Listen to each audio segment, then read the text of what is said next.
Every morning I get up, sun is in the sky. I know that God is in charge.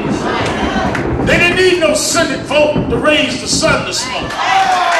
Republicans couldn't filibuster. Let my heart beat this morning. If God raised the sun and gave me the activity of my limbs and blood running in my veins, he gave me another chance. I don't care how hard it is. I don't care how bad it looked. He gave me another chance. I'm going to hold on.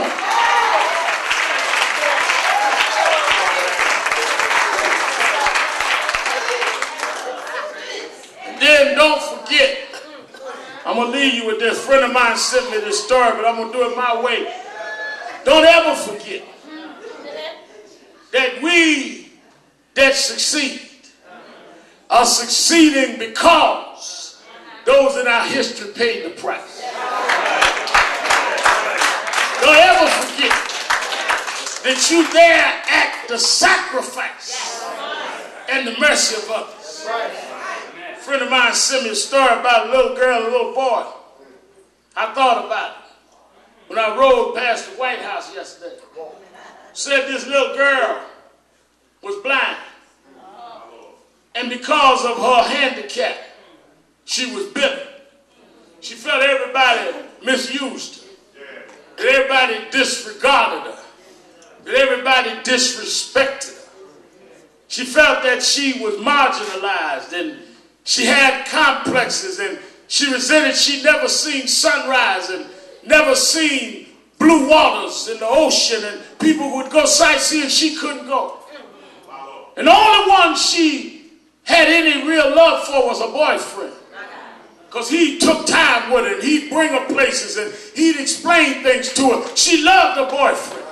Anybody else talked to her, she talked back nasty, but she talked good to her boyfriend. Anybody would call her, she wouldn't respond, but she'd respond to her boyfriend. One day he told her about an operation she could take that would get her eyesight.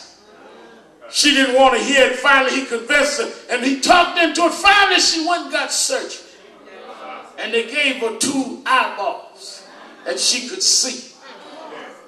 As time went on, she could see her boyfriend was blind.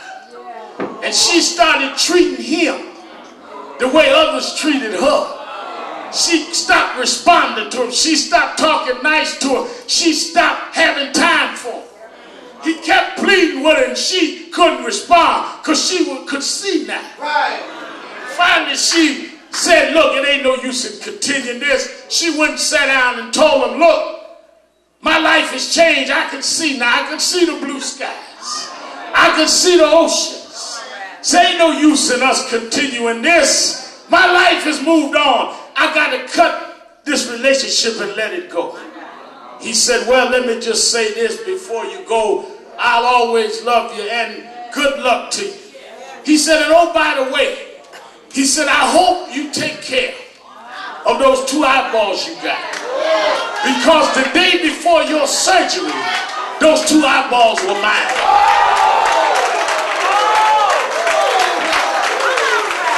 He gave up his eyes so she could see.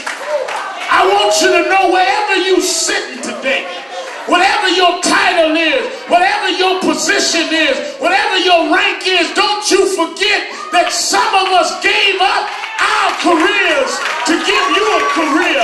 Some of us gave up our lives so you would have a life. Some of us gave up our comfort so you'd have a comfort. I hope you enjoy where you are. But some of us went to jail so you could go to the penthouse.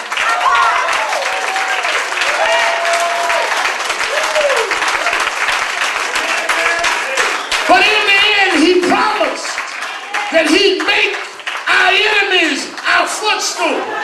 I'm not worried about it. He's going to reward the righteous. In the end, the first will be last, and the last will be first. And the lion and the lamb going to lay down together, and God will make a way for his children. Everybody sing.